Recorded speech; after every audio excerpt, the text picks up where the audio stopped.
Whether they work fewer hours, they've stopped counting. Perhaps more important, they're finding new ways to become efficient. Welcome to the new world of management. In today's world, managers are dealing with changing workplaces, ethical and trust issues, global economic and political uncertainties, and changing technology.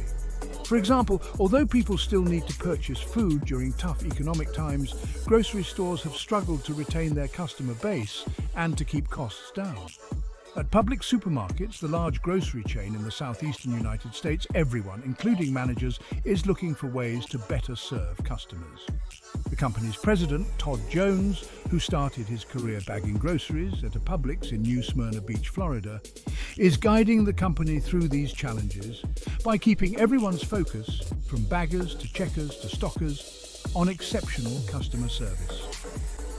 Or consider the management challenges faced by Roger Oglesby, the then publisher and editor of the Seattle Post-Intelligencer. The PI, like many other newspapers, had struggled to find a way to be successful in an industry that was losing readers and revenues at an alarming rate. The decision was made to go all digital, and in early 2009, the PI became an internet-only news source. Difficult actions followed as the news staff was reduced from 165 to about 20 people. In its new life as a digital news source, the organization faces other challenges. Challenges for Michelle Nicolosi, now the manager who needs to plan, organize, lead and control in this changed environment. Managers everywhere are likely to have to manage in changing circumstances, and the fact is that how managers manage is changing. Throughout the rest of this book, we'll be discussing these changes and how they're affecting the way managers plan, organize, lead and control. We want to highlight two of these changes: the increasing importance of customers and innovation. Why are customers important to the manager's job? John Chambers, CEO of Cisco Systems, likes to listen to voicemails forwarded to him from dissatisfied customers.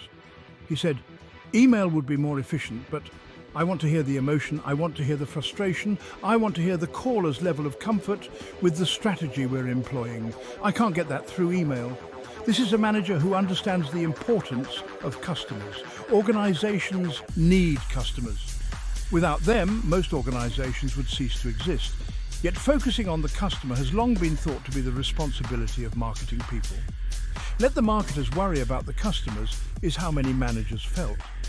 We're discovering, however, that employee attitudes and behaviors play a big role in customer satisfaction. Think of the times you've been treated poorly or superbly by an employee during a service encounter and how that affected the way you felt about the situation. Managers are recognizing that delivering consistent, high-quality customer service is essential for survival and success in today's competitive environment, and that employees are an important part of that equation. The implication is clear. They must create a customer-responsive organization where employees are friendly and courteous, accessible, knowledgeable, prompt in responding to customer needs, and willing to do what's necessary to please the customer. Why is innovation important to the manager's job? Nothing is more risky than not innovating. Innovation means doing things differently, exploring new territory, and taking risks. And innovation isn't just for high-tech or other technologically sophisticated organizations. Innovative efforts are needed in all types of organizations. You'd expect companies like Apple, Facebook, Google and Nike to be on a list of the world's 50 most innovative companies. But what about the likes of ESPN, the sports programming channel? It has been a leader in integrating new technology with products like ESPN 3D, the first 3D channel on cable, live streaming on-demand video on Microsoft's Xbox Live, and use of virtual technology to highlight various sports events, people and feats. Or what about donorstews.org, an online way to connect kids who need school supplies with donors who want to help?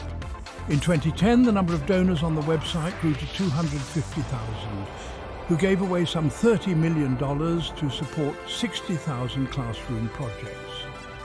In today's challenging environment, innovation is critical, and managers need to understand what, when, where, how, and why innovation can be fostered and encouraged throughout an organization. For example, during a presentation by the manager in charge of Walmart's global business, he explained his recipe for success, personal and organizational, as continually looking for new ways to do his job better. That is, to be innovative. Managers not only need to be innovative personally, but encourage their employees to be innovative. As you can see, being a manager is both challenging and exciting. One thing we feel strongly about is that managers do matter to organizations. The Gallup organization, which has polled millions of employees and tens of thousands of managers, has found that the single most important variable in employee productivity and loyalty isn't pay or benefits or workplace environment. It's the quality of the relationship between employees and their direct supervisor.